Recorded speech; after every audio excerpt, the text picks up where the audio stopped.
اللهم صل على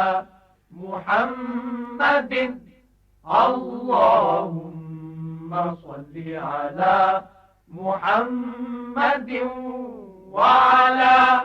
آله وصحبه وسلم۔ بسم اللہ الرحمن الرحیم۔ ڈیرہ غازی خان سے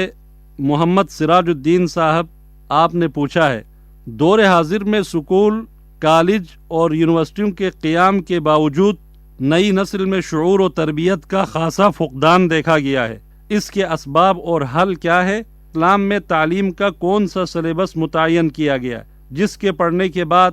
ہماری نئی نسل کے بچے سچے مسلمان،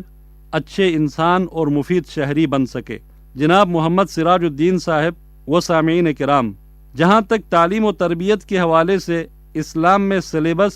اور نصاب متعین ہونے کی بات ہے تو ہمارے لیے اس حوالے سے سب سے بڑا نمونہ اور رول ماڈل، پیشوا اور مقتدا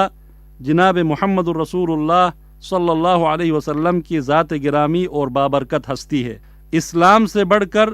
کوئی علم، شعور، آگہی اور روشنی نہیں، جبکہ کفر و شرک اور جاہلیت سے زیادہ کوئی تاریکی، ظلمت اور لا علمی نہیں ہے۔ رسول کریم صلی اللہ علیہ وسلم نے اسلام کی دعوت دینے کے لیے اور دعوت اسلام کے پھیلنے کے بعد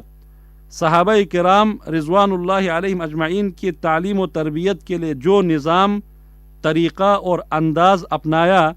اس میں اعتقادات اور نظریات، مسائل و احکام یعنی عملیات، معاملات اور لین دین، اخلاق اور آداب،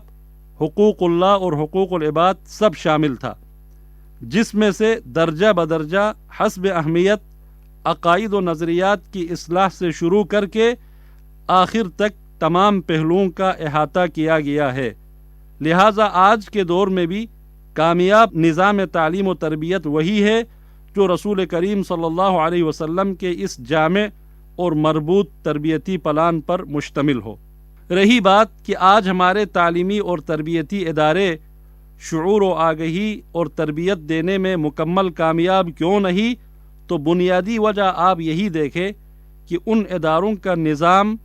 طریقہ کار اور ان کے انتظام و انصرام چلانے والوں کی زندگی نظام اسلام کی خوبیوں اور رسول اللہ صلی اللہ علیہ وسلم کی سیرت مبارکہ سے کس قدر قریب اور ہم آہنگ ہے۔ آپ کو اپنے سوال کا جواب خود بخود مل جائے گا۔ اگر آج ہم نسل نو کی تربیت مکمل انداز میں نہیں کر پا رہے تو اس کا الزام کسی ایک فرد یا ادارے کو نہیں دیا جا سکتا، بلکہ اس میں من حیث القوم پوری امت اسلامیہ کی کوتاہی اور کمی شامل ہے۔ مختلف سطح پر ایسی کمزوریاں اور خامیاں پائی جاتی ہے جو مجموعی طور پر تعلیم و تربیت پر منفی انداز میں اثر ڈال رہی ہے۔ اب نہ پڑھنے والے طلباء وہ طلباء ہے اور نہ پڑھانے والے اساتذہ اور نہ والدین وہ والدین اور اساتذہ ہے جو کامیاب قوموں اور ان کی ترقی و کامرانی کے ضامن ہوتے تھے، اور نہ ہی ان اداروں کا نصاب تعلیم وہ جامع اور مربوط نصاب ہے جو کبھی مسلمانوں کے تعلیمی اداروں میں ہوا کرتا تھا۔ ہمارا نصاب تعلیم عمومی طور پر ان بنیادی چیزوں اور خوبیوں سے محروم ہے جو ہماری دینی، اخلاقی، اقتصادی اور سماجی ضروریات ہے۔ ہمارے تعلیمی اداروں میں رائج نصاب کا دین سے تعلق صرف ناظرہ قرآن یا اسلامیات اور تاریخ اسلام کی ایک چھوٹی سی کتاب تک محدود ہے، اس سے زیادہ نہیں، جبکہ اقوام عالم میں آگے بڑھنے اور اپنا جائز مقام حاصل کرنے کے لیے ہمیں جن چیزوں کی بنیادی ضرورت ہے ان پر بھی نصاب تعلیم میں توجہ نہیں دی جاتی ہے۔ ہماری تہذیب، مخصوص شناخت اور ہمارے مسائل اور وسائل کو مد نظر رکھ کر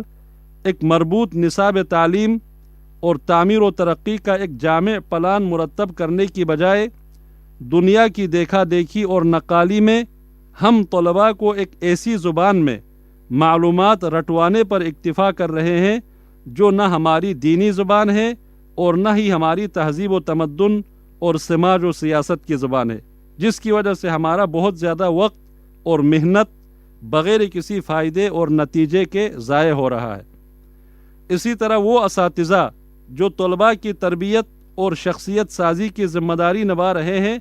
ان کی اکثریت خود تربیت سے عاری اور لیاقت و صلاحیت اور قابلیت سے لا تعلق ہوتے ہیں۔ تعلیمی اداروں میں نقل کرانے کی روش، اقربا پروری اور سفارشی کلچر کی جڑیں اتنی گہری ہو چکی ہے کہ تربیت اور کردار سازی، تعمیر سیرت جیسی مقاصد پر اب کسی کی توجہ ہی نہیں۔ والدین بھی اپنی ذمہ داریوں سے بالکل دستبردار ہو چکے ہوئے ہیں۔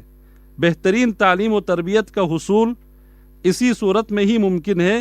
جب نئی نسل کی تربیت کے اصل ذمہ داران یعنی والدین اپنے بچوں کی تربیت کے حوالے سے فکرمند اور سنجیدہ ہو، ان کا بچوں کے اساتذہ اور تعلیمی ادارے سے مسلسل رابطہ قائم رہے،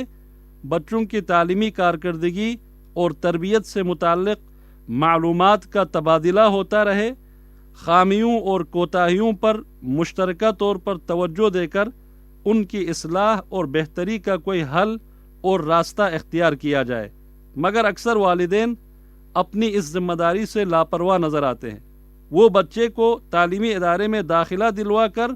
اور فیس دے کر یہ سمجھتے ہیں کہ ہم نے اپنا فرض ادا کر دیا ہے۔ ان تمام اجتماعی اور مشترکہ کوتاہیوں کا ہی خمیازہ ہے کہ ہماری نسل نو تعلیم و تربیت اور شعور و آگہی میں